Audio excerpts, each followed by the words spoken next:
Let's begin. Hello and welcome to Pods Above Replacement, part of the Padres Hot Tub Podcast Network. My name is Raphie Cantor. I am the producer of Padres Hot Tub, and joining me from the Mile High City, his expected stats are off the charts. It's John Precoda. Hey there, Raphie. In case you were wondering whether Padres fans are still masochists, it turns out that in a landslide vote, we're going to be talking about the Padres' April offense today. After a very bad April, that's what all the fans want to know about, is the Padres' offense. Yeah, it turns out we're still gluttons for pain. You can take the you can change who's on the Padres, but you cannot change what's in our heart. We want to know why the Padres' offense has had a little bit of a failure to launch so far in 2023, and as John mentioned, we put up a poll, and 60% of people said that they want to talk about the Padres' offense. So we are going to do just that. Just as a reminder, of course, you can get that poll by subscribing to us on our YouTube channel, Padres Hot Tub. We hope you're watching us there because, like always, we're going to be putting up lots of data, visuals, everything pulled from StatCast, Fangraphs, et cetera, to try and illustrate some of the points that we're making. This episode is different from any of the other episodes that we've done. Normally we focus on one player. This time around, we are going to be focusing on the team as a whole. So I'm eager to try new things with you, John. It's very exciting. And just a note for all of our viewers and listeners, we recorded this episode on April 28th, which was the off day before the Padres played in Mexico City. We did that for a couple of reasons. One, it lined up with our schedule well, and two, games in Mexico City just simply do not count from an offensive perspective. The city is at 7,000 feet elevation. Denver's obviously mile high, so that's about 5,280 feet. So it's higher than Coors. And also, as John and I just discovered, the fences at the ballpark are like Little League level at this point, 325 at the poles and 400 in dead center. There was an article that was published about 7 years ago exploring MLB expansion and in Mexico City. And they suggested that if they put a ballpark in Mexico City, in order to make it fair, they would need to be around 350 at the poles and around 434 feet in dead center. So obviously, you listeners or viewers at home watching this are in the future, and you know what happened this weekend, and maybe we're going to be eating some crow, but right now we don't think it's worth talking about offense playing on the moon, so we're not going to do that. We're going to talk about playing on planet Earth.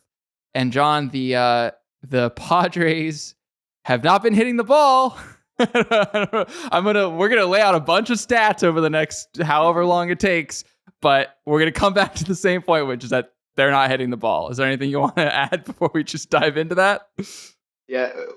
Is it surprising in a world that we have a top four of Tatis, Soto, Machado, and Bogey that we have the same offense as 2016. Why would there be anything different when you add four superstars to your team? Yeah, I've been enjoying all of the memes of like the Peter Parker taking off the glasses and it's just the 2015 Padres all over again. I cannot wait until it's October and we're in the playoffs and we're going to look back and laugh at how much everyone was freaking out. But for now, the numbers aren't great. So team batting average, again, this is all as of April 28th, 2023. Padres are second to last in Major League Baseball with a 216 team batting average, sitting just behind the scorching Kansas City Royals and just ahead of the ascendant Detroit Tigers. So they're not hitting for average. Also, the team's BABIP is second to last. Interestingly, they're ahead of the LA Dodgers in that sense. They have a 262 BABIP, and the Dodgers have a 256 at the current moment. Not quite as bad, still bad, but not quite as bad just in terms of overall production. The team's WRC plus is ranked 23rd in the majors with an 89. So, it's like we're averaging about Trent Grisham for everyone. at the Yeah. plate. Trent Grisham So last year, yeah. Oof. Trent Grisham, yeah, last year. So not something you aspire to. I was hunting through and I wanted to try and find something good. Like, hey, like what's something that the team we could point to and be like, hey, this is fun. They're walking a lot. Um, they're walking Which a lot, just makes yeah. people even more mad sometimes. Yeah. For some reason, people, it's the thing we talked about last episode about at a certain level, it's entertainment. And, it's not as fun to watch a walk as it is to watch a base hit, even though they have the exact same result. The Padres, 10.1% walk rate. That's fifth in the majors. That's good. Other teams that are in that echelon are also good teams: Dodgers, Mets, Orioles, Braves, Guardians. And so, okay, well, we can hang on to that. Okay, nice. They have a good walk percentage. But wait a tick, they're not swinging the bat. So, the team swing percentage is 44.5%. That's fourth least in the majors. And again, swing percentage is one of those things where you actually kind of want to break it down into smaller buckets because, if they're not swinging at bad pitches, that's good. If they're swinging at good pitches, then that's also good. So if you look at what's called Z swing percentage, short for zone swing percentage, these are simply the amount of pitches that the Padres are swinging at that are in the strike zone. They are dead last in baseball. Absolutely dead last, the 63.7%. That's not what you want, especially when currently the Padres are getting the ninth most pitches in the zone in baseball. So they're getting thrown in the zone an above average amount, and they're not swinging at those pitches at a league leading pace, leading in a bad sense.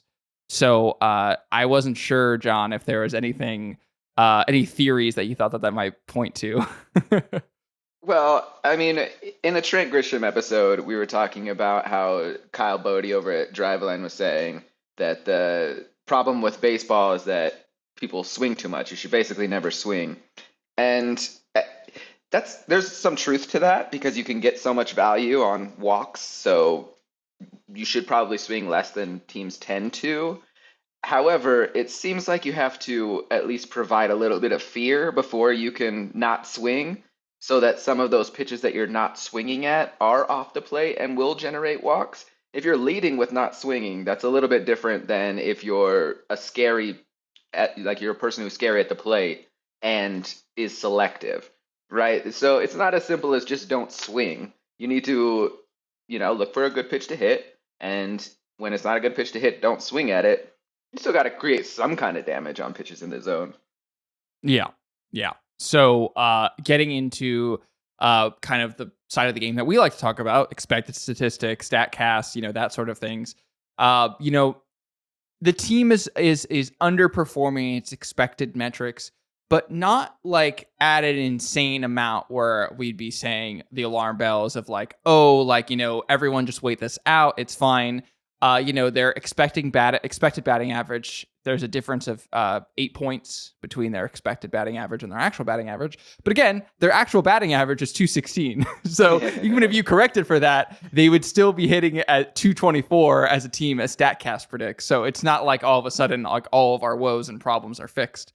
From a slugging standpoint, obviously things are a little more kicked up. They are currently slugging 370. StatCast expects that they'd be slugging 393, which is 10th in the majors. So again, it's like you can point and say, oh, they're underperforming, but it's really not much more than a lot of other teams. And there's league-wide underperformance right now. I think league-wide slug is like 6 or 7 points below expected. So you're just gonna see that kind of number all over the place. So, we can talk about the ex-Wobas, same thing. They're down 12 points. So we're going to see some correction as the season wears on. We get a bigger sample size, but I don't think that this is something that the team can hang their hat on and just say, oh, we've been getting historically unlucky. They haven't been. they're just not hitting well. Before we move on to individual teams, I just wanted to note that we're still not running. We're still not stealing bases. That was something that we had pointed to in the catching episode, specifically, talking about how teams are going to value the run game, how they won't value the run game, and how Austin Nola potentially presents a liability to us if he remains at the catching position in that department. The Padres only have 12 stolen bases so far this year. So, that's 7th to last in the league. And the extremes are like way, way, way at the other end. And, the teams that are down in that echelon with them are the Nationals, the Angels, the Red Sox, the Dodgers, the Rockies, and the Twins. So it's like none of them have gotten off to particularly hot starts. So I think that we'll see this play out as we get more of a sample size as the season wears on. But so far, it's looking like running is benefiting teams, and the Padres aren't doing it. Yeah, it does kind of seem like very recently maybe we've stepped it up just a little bit. Like, it seems like Kim is getting a little bit more of a green light. Azekar seems to have a green light. But yeah, overall, 12 stolen bases on the year still. Not very good. It's interesting that the Twins have 2. That seems impossible. It does seem impossible. It's 1 for each twin, actually. So with that in mind, let's take a closer look. And perhaps before we take some bracing shots of Padres offense, maybe a little bit of a chaser to start us off, John, in Xander Bogaerts. Yeah, all you masochists aren't going to like this starting point because Xander's been great, obviously. So, I mean, we've all seen it. He's been just amazing so far this year. His WOBA is 401. And like I said, average for the major leagues is about 320. So he's way over a major league average player. He's had his 7th best month ever. He's had 53 total tracked months in the MLB, and this has been his 7th best, which is good, but obviously not like, that's not crazy unexpected to be your 7th out of 53. So, I mean, he's got even more in the tank.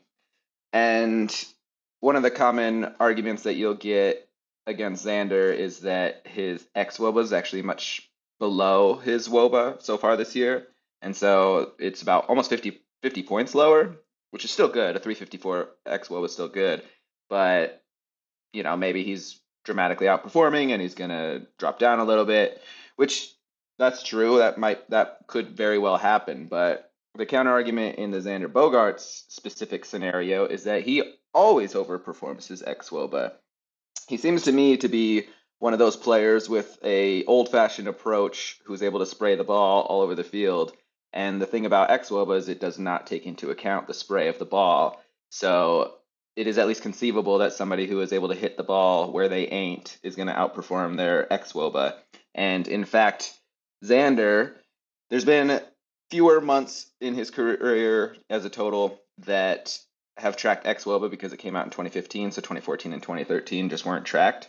But in the 45 months that have been tracked for xWOBA, Xander has outperformed his xWOBA 35 times. 35 out of 45, 77.8% of the time he outperforms his xWOBA.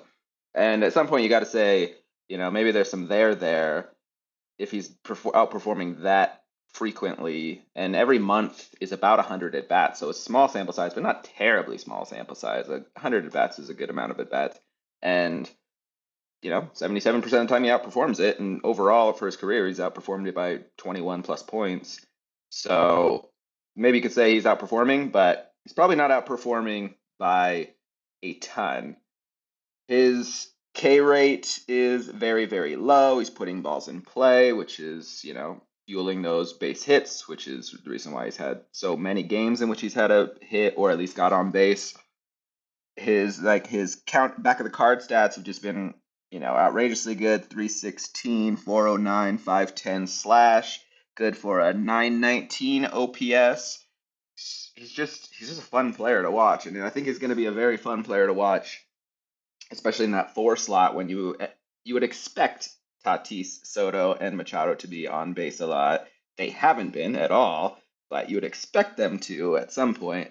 And so if they are on base and he's spraying balls all over the field, that'll be fun. We'll see if we can line up his hot streaks with anybody else's hot streak because so far we haven't. But we'll see. And then for those of you who watched this bash on his arm a little bit defensively, in our Xander Bogaerts episode, he still has a weak arm, but he's been performing well on defense so far. It's obviously a very small sample size, but he's, put up 3 outs above average, almost entirely on balls in, which doesn't require a strong arm. And he does have Manny Machado to cover those 5.5 balls that are in the hole, maybe a little bit more than he has in the past, especially with like Rafael Devers, for example. So there is a chance that we cover up for his defensive, inabilities, but he still has a very weak arm. In fact, so far this year, his arm has been worse than any other year, averaging 78.9 miles per hour on throws over to first, which is just incredibly slow. That's like you or I could probably average 78.9 miles per hour. I Okay, would maybe not have that maybe much faith in me. Yeah, I don't know. If we worked over at Driveline for a few years, maybe we could Sure, for a few years, yeah. But anyways, it's just one of the worst in the majors and at a position where, arm strength is usually at a premium. So I would imagine that eventually we'll see some balls in the hole that would be outs for a lot of shortstop that he just won't be able to throw out just because his arm is, 5-10 miles per hour lower than anybody else's. And those will cost him like almost an entire out above average. So he has like a high propensity to just miss an average play, and those can drop your OAA precipitously. So I'd imagine at some point there's a couple plays like that drop his numbers, but it does seem like his ability to come in, Manny's ability maybe to have a little bit more range at third base is probably going to cover him to the point where I bet he's at least a major league average shortstop.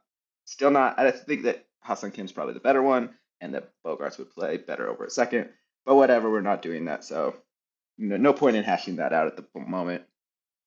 But while we've gotten past all that positivity, let's go into a little bit more negativity. So What's negative? What could possibly be negative about this team that has Juan Soto, Manny Machado, Fernando Tatis Jr. on it? Yeah, that's a great point. It's probably all, sunshine and rainbows, but we're under 500, so there's got to be something wrong. But let's go ahead and talk about Juan Soto for a second. And diving into Juan Soto's numbers, I realized that there is a wealth of information and lots of different avenues that you could travel down. So in reality, I think that he's just going to require an entire episode at some point. So if y'all want to hear us really dive into him, there's a lot of information. It would be a lot of research that we'd have to put into him. But I think that it would come out as an interesting episode and not one that's just like, Juan Soto's good. And so just wait. I think there's a lot there. So, but just the tip of the iceberg is that obviously he hasn't been quite as good as a Padre as he had been in his career before being a Padre. He has had 26 tracked months in his career, and his WOBA this year, out of those 26 months, is the 26th out of 26 months. So this has been John, his worst. I'm not super good, but I think that means it's bad. Yeah, it's I mean it's 312, which is just a little bit below major league average, but it's a lot below Juan Soto average. Yeah. And I mean that's a bad sign, but I think that one of the things that kind of gets under Padres fans' skin a little bit more than that is that also his September/October of last year was his 24th worst month. So, and like he just hasn't been Juan Soto while he's been a Padre. There's been an overlap, and that can be frustrating. I get it.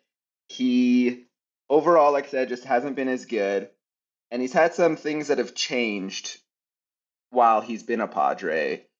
One of which being that his pull percent is dramatically higher than it's ever been. It's basically always right around 32% for his career.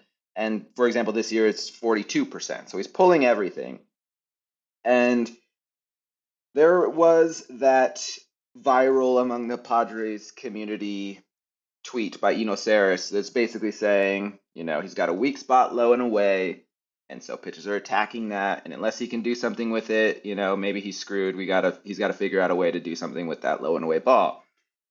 And so I looked into the information in terms of, that exact premise, which I kind of thought was a good premise and I assumed would be borne out by the stats. And in reality, I wouldn't say that it is. I would say that Juan Soto, for his career, is an incredible high ball hitter. He just always has been, which is why he was such a good addition to our team last year, because we have a lot of players who struggle against high velocity, and Juan Soto can just smoke high velocity. So like if you think about like Jake Cronenworth, Hassan Kim, Trent Grisham, Austin Nola especially, like those are guys that aren't exactly pounding high velocity, and Juan Soto is that guy. So adding him to the lineup can like make up for a little bit of their deficiencies. But he's never been good at balls low and away. It's just not his strong suit, and so pitchers have always gone after that spot, and he has always performed at his worst in that spot. And so when you have a hitter that's as selective as Juan Soto, if you throw a pitch to his worst spot, then most of the time he's just going to take it, because that's the good thing to do unless there's two strikes. Because why would you swing at a ball in a bad spot when you can wait for a better pitch? I mean, being selective is the name of the game, right? And he's one of the best at being selective. And the thing that made me a little bit mad about the oversimplicity of Sarris's tweet is that he knows more than anybody that that's not exactly how baseball works. He's the one that has the stuff plus and command stuff stats in the first place. And one of the things that he knows is that stuff plus gets paid and command plus does not get paid. And the reason why that is because command plus does not have a lot of year over year consistency. And it's because most major league pitchers on average miss their spot by about 12 inches. So that's why people aren't willing to pay for command plus, but they're willing to pay stuff plus. That's why Blake Snell is going to get a decent contract despite pretty mediocre numbers, because his stuff is nasty. And so his worst year is still going to be a pretty good year, because he can be missing his spots all he wants. As long as they're in the strike zone, he's still going to be a pretty dang good pitcher. I also think that that's why the A's are kind of going after those command plus type pitchers. I think they think there's a little bit of a like market inefficiency, but we'll see how that's borne out. They just don't have any money and aren't getting anybody good anyway, so maybe we won't find out anything from that. You're forgetting when they arrive in Las Vegas and they look under their couch cushions and they magically find a few $100 million laying around that where did this come from? I just maybe a fairy brought it in the night. I don't know. I would bet that even then they're not going to start paying a lot of money for people with good command, because nobody does. But anyway, so if the average major league pitcher misses their spot by about 12 inches, just saying something as simple as just throw the ball low and away to Juan Soto is kind of crazy. Like you can try that, but if you miss your spot, it's going to be a ball that he takes or a ball down the middle that he smokes, right? So like that's always been the case. It's always been the case to throw low and away to Juan Soto, and he's never been good at hitting the ball low and away. So it's not like there's some dramatic change this year. He's had a few more than average, but he's also faced a lot of pitchers with good command. We haven't really faced that like high velo guy very many times this year. It's been like Zach Gallen types, with the good command and who can hit their spots. But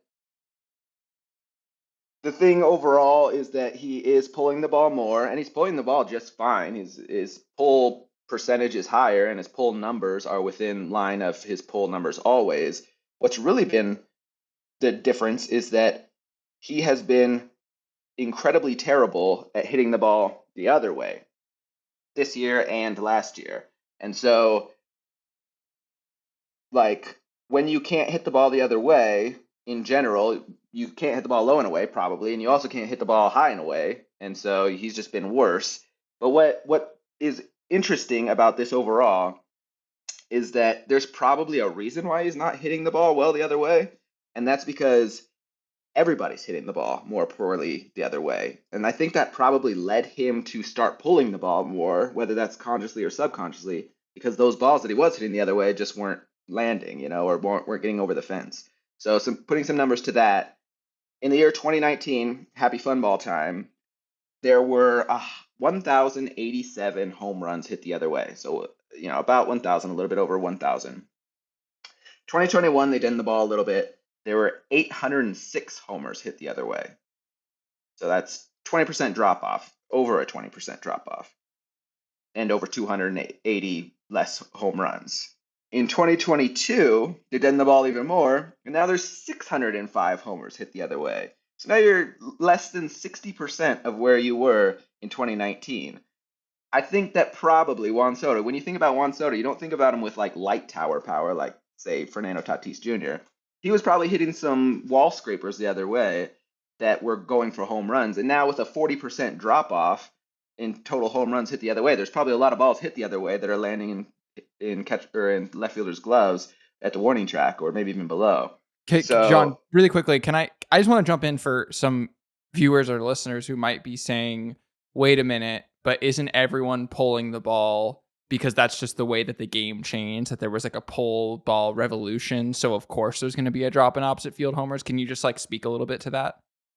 yeah, so I mean that is true, but with the deadened ball, there's a similar amount of balls hit the other way. Right. It's not just a everybody pull the ball because the league average is growing a little bit in terms of pull percentage, but his pull percentage is way up, like 13% up, rather than like a 1 or 2% increase. So I mean that was kind of the narrative last year was that balls hit the other way just aren't going over the fence, and that's true. And so that has led certain hitters to be like kind of overcorrect and say, well, if I can't hit a home run the other way, then I'm just gonna have to yank everything because that's the only way that I'm gonna hit a home run. And you can kind of think of like Jake Cronenworth kind of is doing that because he doesn't have opposite field power. So he's just trying to kind of crank everything to the pull side because there's no way he's gonna hit an opposite field home run, or at least there wasn't last year with that deadened ball.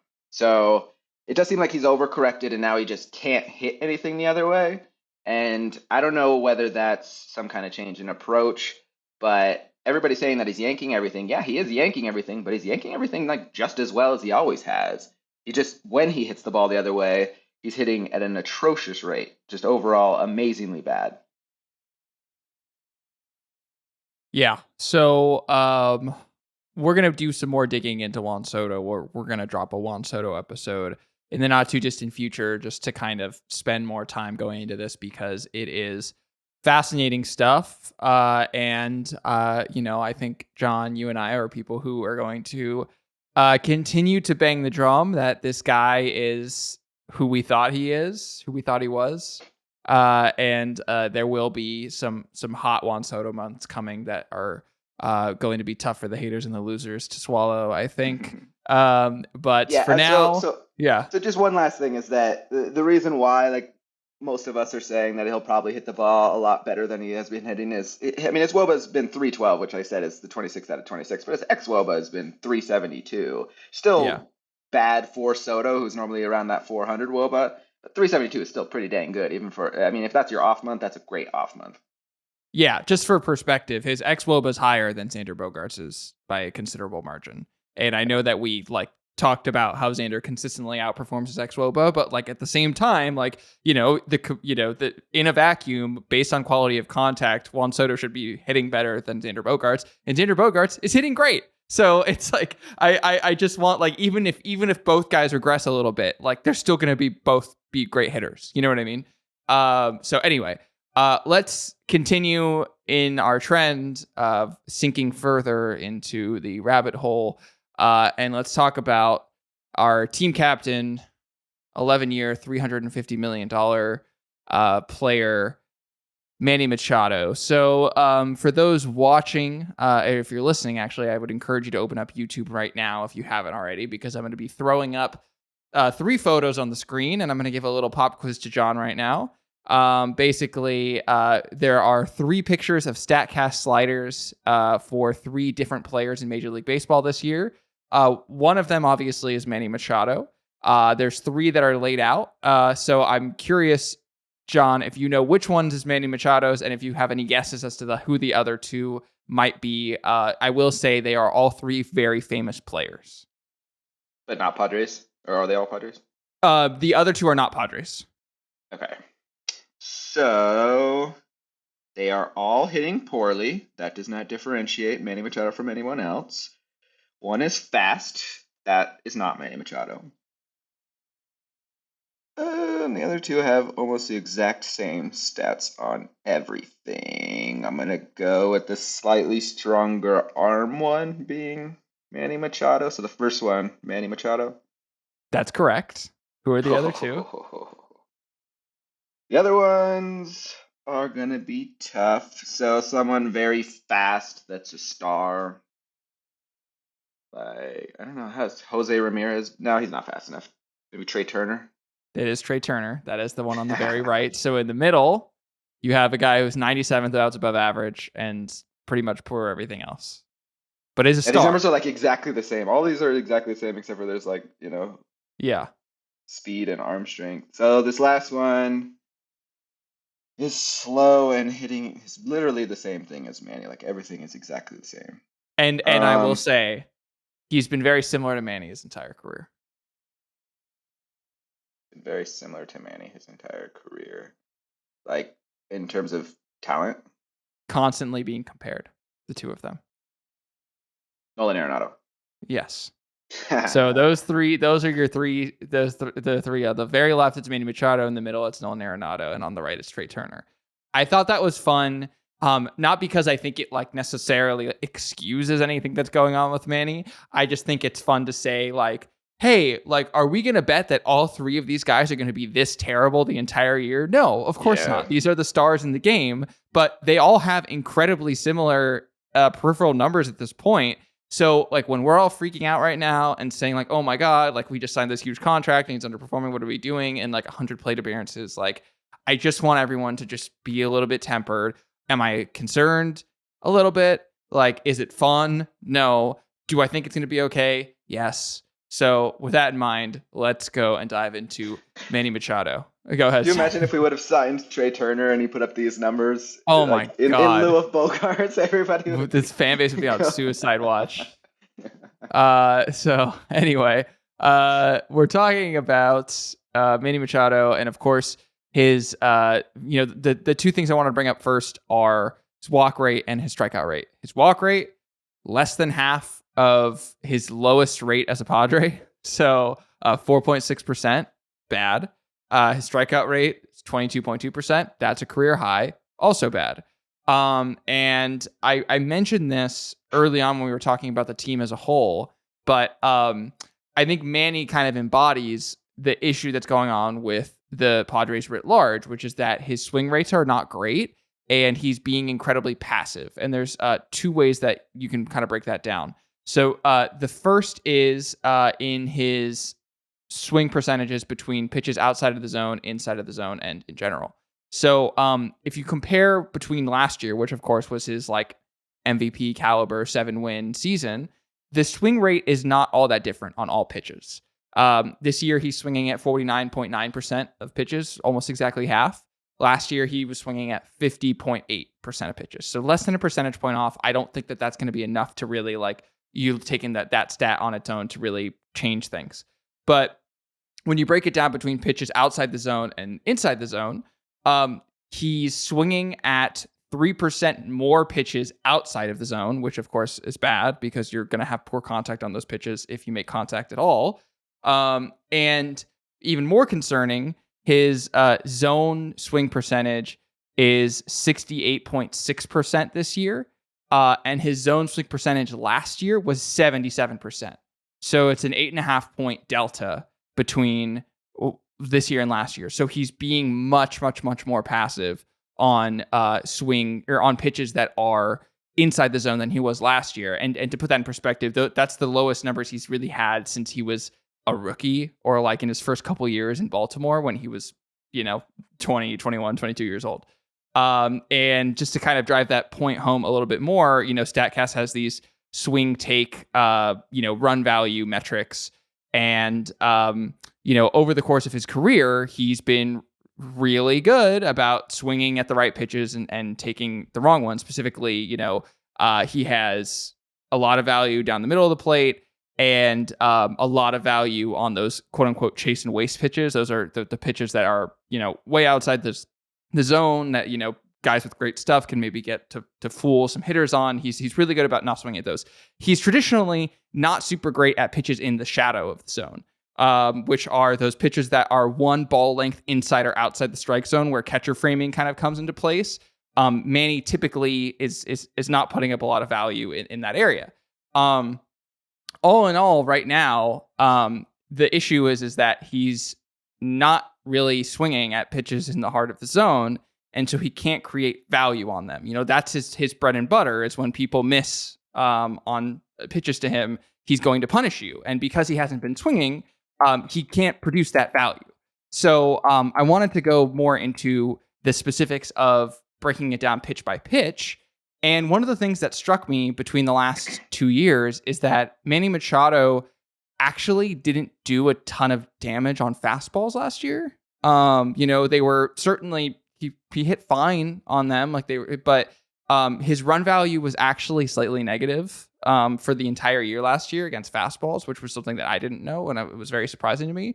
But where he did punish you big time was on secondary pitches. He had 17 runs that he put up against sliders last year, 8 runs that he put up on changeups. He was quite good against sinkers last year, which are not technically secondary pitches, but just in general, like those are the type of pitches where he was doing damage. And this year he is just not. Like, he's not really swinging a lot against secondary pitches. And one of the things that I thought was super interesting is that when you go and break it down between, StatCast differentiates between breaking balls, which are more like slider type pitches, versus off-speed pitches, which are changeups, splitters, which, as you said, last episode is a fancy changeup, which I love. I'm going to hang on to that. But this year, Manny Machado has really had trouble against off-speed pitches, those changeups, really. It's not a huge sample size. He's only faced 37 of them. But just looking at peripherals, his exit velo is down 8 points. His launch angle is down 8 degrees. And most importantly, his put away percentage is doubled. So right now, whereas last year only 13.7% of changeups were put away pitches for Manny, this year it's 26.3%. So I'll be intrigued as the year goes on if that number holds consistent and if Manny starts to punish pitchers on those secondary pitches. But for now, he's just got to start swinging the bat more. I don't really, and I get it. It's like, I hate to give such reductive analysis because, we try and pride ourselves on being, going the extra mile and like really digging into these stats. But sometimes it's like, my guy, just swing at the pitches that, by the way, are your bread and butter. You know what I mean? It's like the pitches that you've made your name on. So this is why I am not worried yet about Manny. I do think he will come around because the thing that I constantly, now that we've talked about Juan Soto, and before I pass it back to you, these guys know what their issues are. It's like, yeah. I don't want to I think some of the sports discourse in general, it's like that's something that we're gonna fix on this podcast. It's not something that we particularly need to spend a lot of time about because we're not going to change the way people talk about sports. But I guarantee you, the number one person who knows that he gets bitten on low and away pitches is Juan Soto. I know that he knows that, and I know that he incorporates that into his game. And I think I can say the same thing for Manny, where I think right now Manny Machado knows that he probably needs to swing a little bit more at the right pitches, and he probably needs to stop swinging at pitches outside the zone as much as he has been. And he'll make that adjustment. It's just going to take time. So, with that in mind, I don't know if you have any other thoughts on Manny before we just kind of move down the list. Yeah, so you posted this little graphic, and you said that it was worse against fastballs, but in reality, there's a huge dichotomy between what he was bad at. He was very bad against four-seamers and great against sinkers. And so, interestingly, thus far this season, he went from having 30% four-seamers that he was facing last year to now 37% four-seamers that he's facing this year. So, and sinkers have gone down by about 10% in terms of how many times he's seen those. So I'd be interested to see whether we've just been facing pitchers who are predominantly four-seam fastball pitchers, or whether the league is trying to say, you can't hit a four-seam fastball. Let's just feed you four-seam fastballs over and over. It would also be interesting at some point maybe to do a Manny Machado contract episode and see how folks who maybe struggle against four-seam fastballs, how their contracts age, and whether that maybe plays into the reason why Zips does not love his projection going forward, because obviously we have him for a long time, and I would imagine that at some point he can adjust, but if he couldn't adjust and forcing fastballs are just always going to cause him problems, you could see a slider speed bat not playing well over, an entire career. Well, we'll have a poll on that for later on. If you want to see that, if you want to see the Juan Soto episode, or you want to see something else, come and subscribe to our YouTube channel, and you can vote on what we will be covering next. So, what we're going to be covering next on this episode is the Crone Zone. Jake Cronenworth, our guest first baseman for the San Diego Padres. So, John, why don't you take it away? Yeah, so Jake Cronenworth has been maybe not exactly what everybody would expect Jake Cronenworth to be, but definitely not a bad Jake Cronenworth. He hasn't had a terrible month. He has a 101 WRC plus, pretty much, smack dab league average, when for his career he's been about 113 WRC plus, which is very good for a second baseman, not so good for a first baseman. And it's cost him. I think that we all would judge that he has played a very good first base, but he actually has negative defensive value according to Fangraphs, basically just because he plays that first base position. So prorating his season over about 6 months, you get to about a 2.4 WAR, despite him being not very much worse at the plate than he normally is, which is different than that like about 4+ WAR that he's been putting up consistently at second base. So that part is kind of being borne out, at least in terms of WAR. But I'm not very concerned about his profile at the plate so far. He hasn't been quite as successful as normal. Nobody has really been quite as successful as normal. But his hard hit percentage is very good. He is having normal launch angles, normal like sweet spot percentages. He's pulling the ball more. Like I was mentioning earlier about Soto, he's been kind of consistently every year trying to pull the ball a little bit more, likely because he can't hit the ball, like I said, the other way with quite as much power. And also his line drive percentage is very much up. It's up to 32.4% so far this year, and he's averaged about the same as league average, it's about 25%. So that was one of my concerns about last year. He had a very low line drive percentage, and he does have a higher line drive percentage. It seems like a lot of times to the pull side, but you'll take those. He also has been, swinging at a higher percentage of balls, which that's probably good for him. He's being a little bit less passive, closer to the league average, whereas in the past he's always been much below league average. So he's not one of the offenders in terms of that passivity that you were talking about. And he's another player who is dramatically underperforming in his xWOBA. So his WOBA's been 316, about league average, and then his xWOBA has been 345. So based on the line drive percentage and his overall quality of launch angle and exit velocities, you'd expect him to be performing better, which I kind of do expect from him. But even so, him underperforming and still putting up a league average, rate at the plate, still pretty good. Maybe not so good for a first baseman, but that's kind of not really his fault.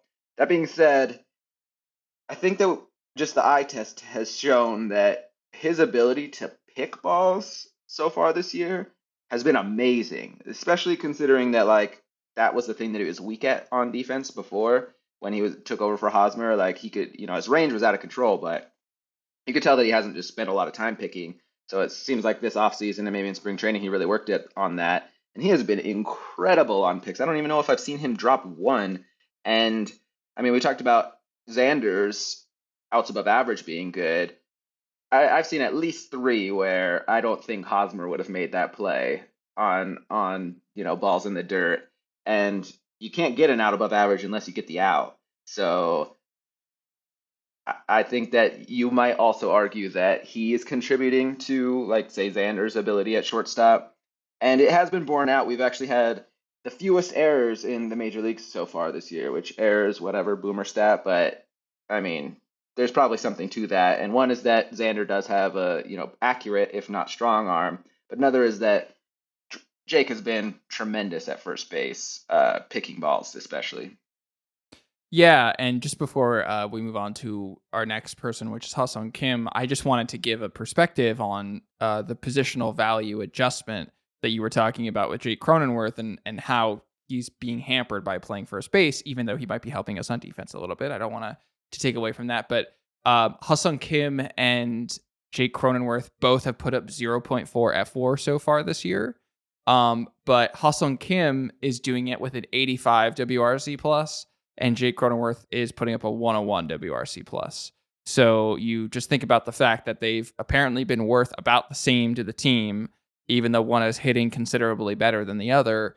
Just goes to show you why Jake might be suffering from that move to first base, just from a pure value perspective. So with that in mind, John, why don't we talk about our now second baseman, Hassan Kim? Yeah.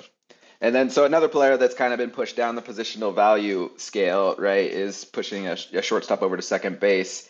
And his bat has not been good. It hasn't been amazingly terrible, but it's been pretty bad. He has a 220, 304, 341 slash, and his WOBA has been about 292. WRC plus, 85, like you said, 15% below league average. He has been stealing more. He has 4 steals so far this year, 12 last year, so on pace for doubling his stolen base totals. This is just small sample size in general, so it's really hard to pull off any consistent things, at least in my opinion, on Hassan Kim. One thing that's interesting, I think, in general, is that we were talking about how he has this huge dichotomy between pitches above and below 95 miles per hour, and how if you can kind of keep him in that 95 miles per hour and lower range against righties especially, and then let him bat against lefties, maybe that would be the best situation for him. And in reality, he's like destroyed pitches that are above 95 miles per hour so far this year.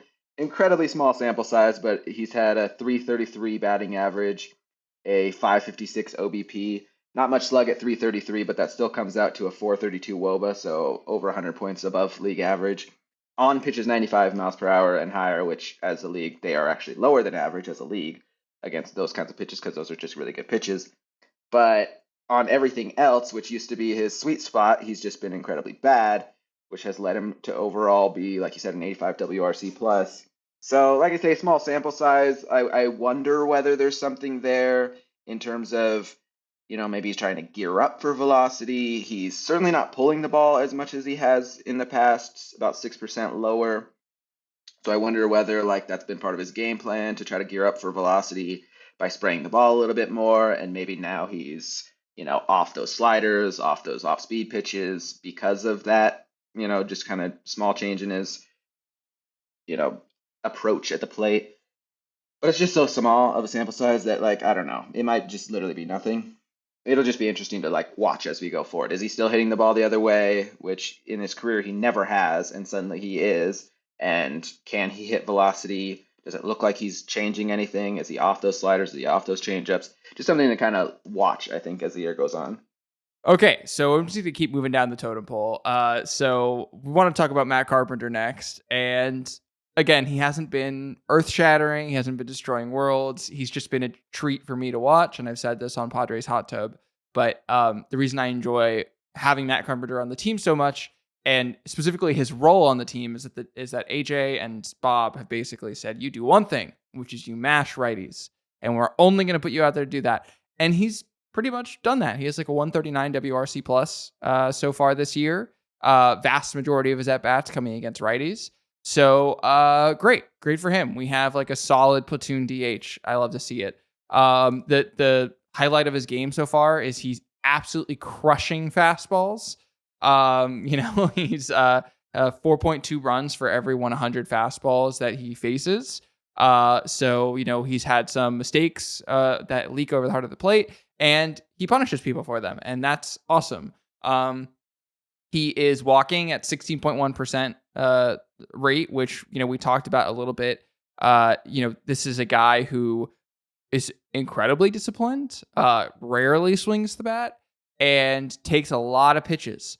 So he's going to walk a lot. Unfortunately, he's also striking out more than he normally does. He has a 27.4% K rate. He has a career average 21, 22% is typically where he hovers.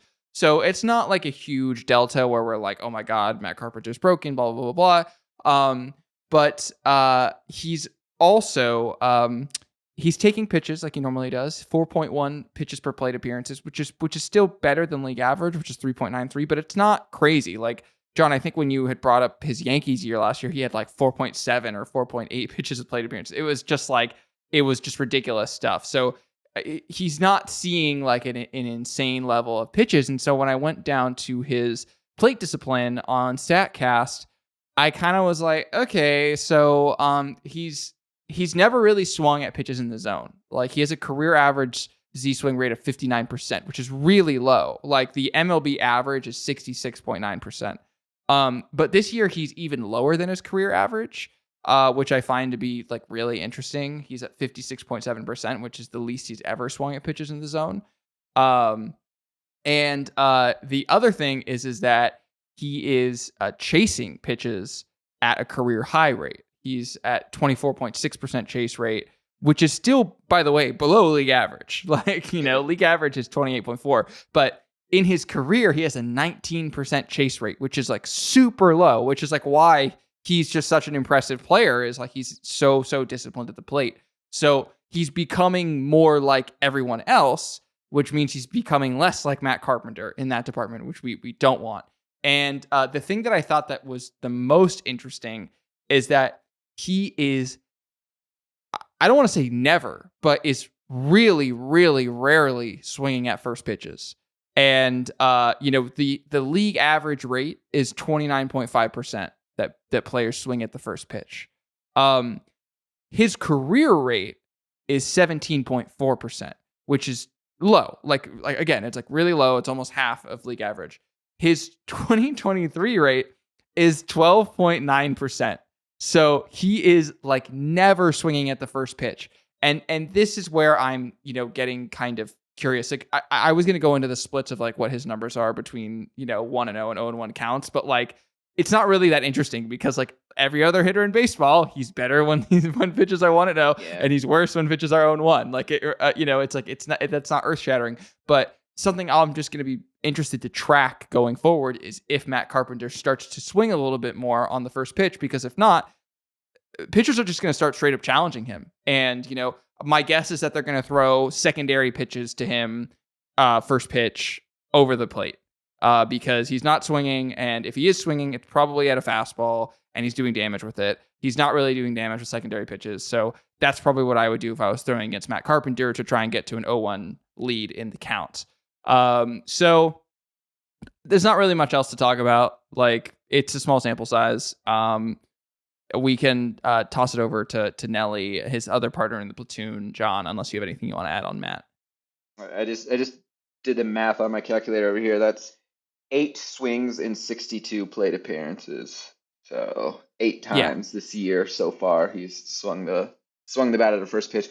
I've always been high on the Matt Carpenter signing. It wasn't for a lot of money, and maybe he's not what he was before, but if you're putting a guy who sees a lot of pitches in the 7th spot in your batting order, and there's going to be people on ahead of him, and he's going to wear out a pitcher, there's just the floor for him is very high. I think at worst he's going to be working a pitcher and hitting a few homers, hitting a few gappers.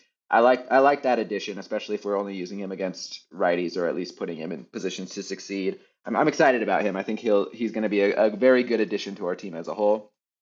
Nelly Cruz, his platoon partner, not a straight up platoon, but kind of. He has had an interesting season. He had that one very, very good game on that Sunday against the Braves, but otherwise has struggled a bit. He is chasing all the time. He is walking none at all. He has walked 1.7% of the time. League average is about 10. So he's just not walking at all. He is chasing a lot, like I said, and he's basically only hit fastballs. So he's hit fastballs at a 380 WOBA, and then breaking balls at a 234 and off speed at a 178. He's just basically only creating damage on fastball, so I would imagine that he's just going to see more and more sliders and curveballs and changeups as the year goes on.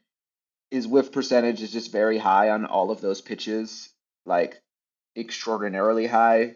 On breaking balls, it's 43.6% of the time, and on off-speed pitches, it's 58.6% of the time. So half the time that you throw him a strike or a curveball, breaking ball, or off-speed pitch, he's just going to swing through it. and he's chasing a lot on those pitches. So he's chasing at a 47.1% rate.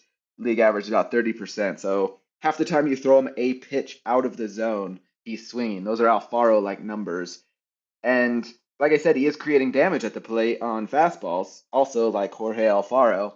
This year, his total damage has been even worse than Jose Alfaro. He has put up a 294 WOBA, so I don't know.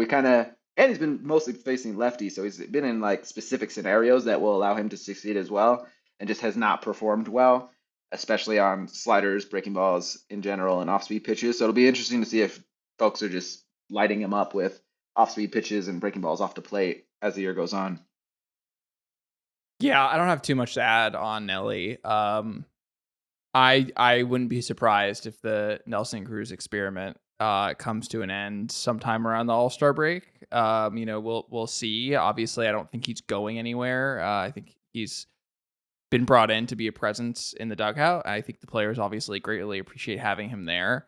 But I think we'll start to see his playing time cut down a lot unless he starts, I don't know, not chasing half of the pitches, just stuff like that. Let's not get bold here. Yeah, I know, exactly.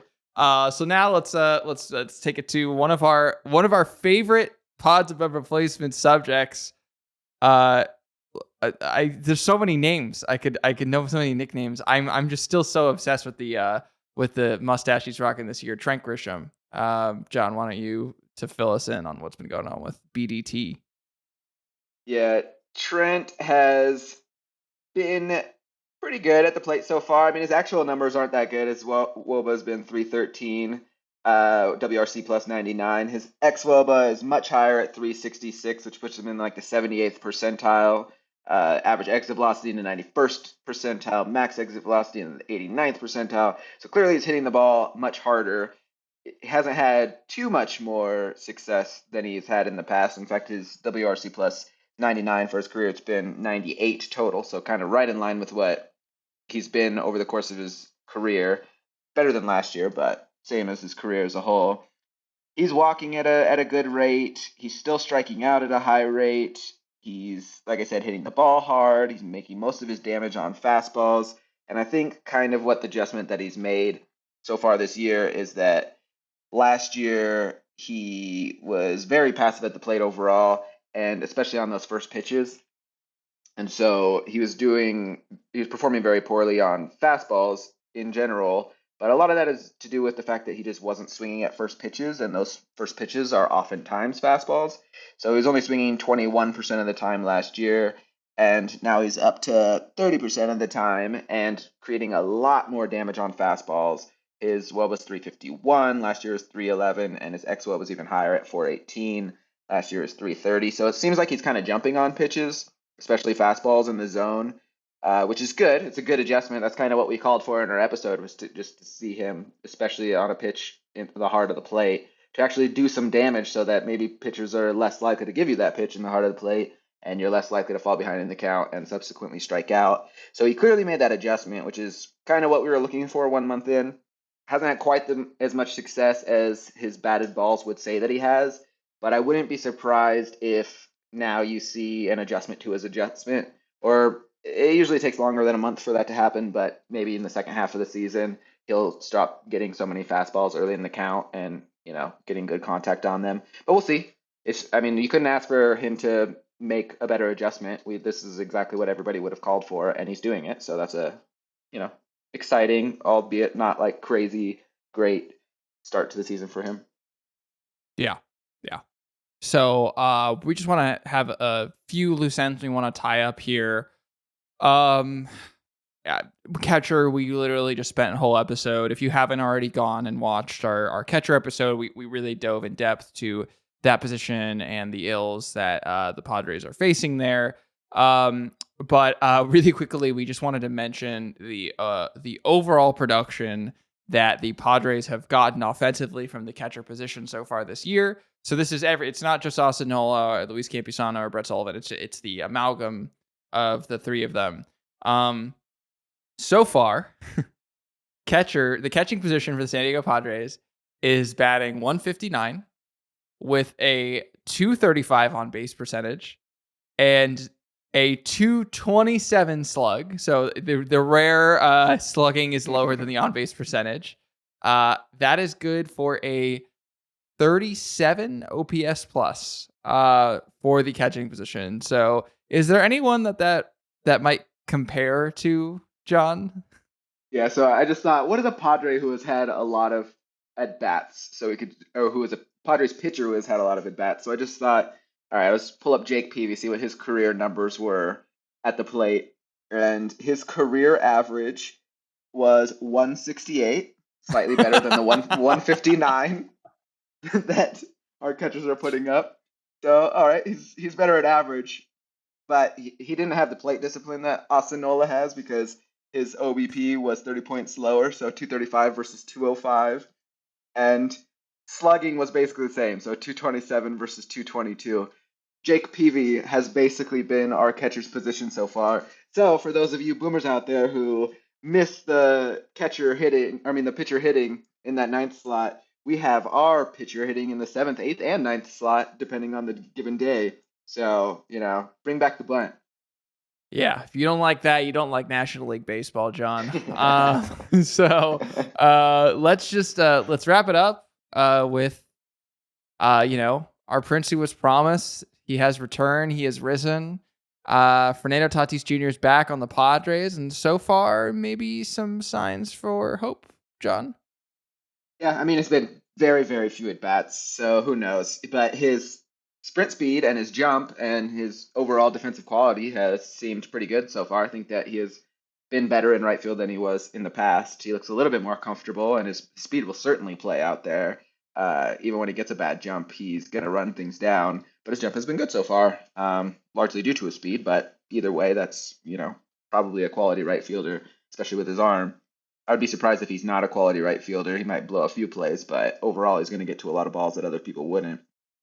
But he's, hitting the ball hard. His hard hit percentage is right in line with, his career hard hit percentage. Overall numbers are down, but it's probably because he's swinging in a very excited manner, getting back to the major leagues. He just wants to hit his homers. He's swinging at 57.6% of first pitches so far. So 60% of the time nearly he's up there swinging, which is almost twice the league average of about 30%. So I think he's a little bit jumpy. He's just excited. He wants to hit a couple homers to, get people rooting for him again. He probably needs to, start seeing some pitches like he normally does. I mean, he's always been aggressive, but never like this aggressive. So, I mean, we'll see if he can hit the ball hard and, not chase everything. Then he's probably going to be good, but it's just been a long time since he played Major League Baseball. So I would say that we should give him a few weeks before we really analyze him very much. I think that's very fair, John. And I think we have had quite the ride through the Padres offense over the last hour. So I think we're just going to end the episode there. Who knows? Maybe we'll do these check-ins every month. We'll see how it plays out and see how the Padres are doing, frankly. Because I think we both suspect that things will turn around a little bit. I don't think we'll be, second to last in batting average and some of these other statistics throughout the whole year. But, if we are in a month, maybe we don't want to do this again. We'll see. Maybe it's a good reason to do it again. Who knows? But anything you want to plug or add before we get out of here? No, not in particular. I just think that, our offense really is just going to rely on if our top four are hitting, and our top four have not been hitting. So, we'll see what happens. I am not super, super nervous about any of them at this exact point, but it has been a small sample. So we'll see. We'll see if Soto's able to hit the ball the other way. We'll see if Manny gets hot. We'll see if Tatis gets adjusted to Major League Baseball. We'll see if Bogey keeps it up. I think it's really going to ride or die on those four players because we're paying them an insane amount of money. So a better kind of ride or die on those players. I think they'll turn it around eventually. But people are getting antsy out there, so we'll see if they're able to in time for us to not all collapse in on ourselves. We'll see about our top four, and we'll see if you, dear listener or viewer, are subscribing to our YouTube channel because we can see who is voting on these polls. And if you want a chance to say what we'll be covering next, make sure to subscribe to our YouTube channel where you can check out those polls. Check out some of our other content. We are cranking out the YouTube shorts. John and I are overlaying pitches. We're like pitching ninja, but there's two of us. So watch your back, watch your six. But we're going to be cranking those out. We're going to be having more play reviews coming out.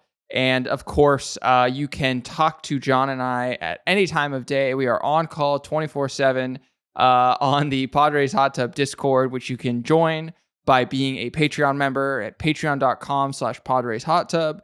For as little as $5 a month, you can get on there with John and I.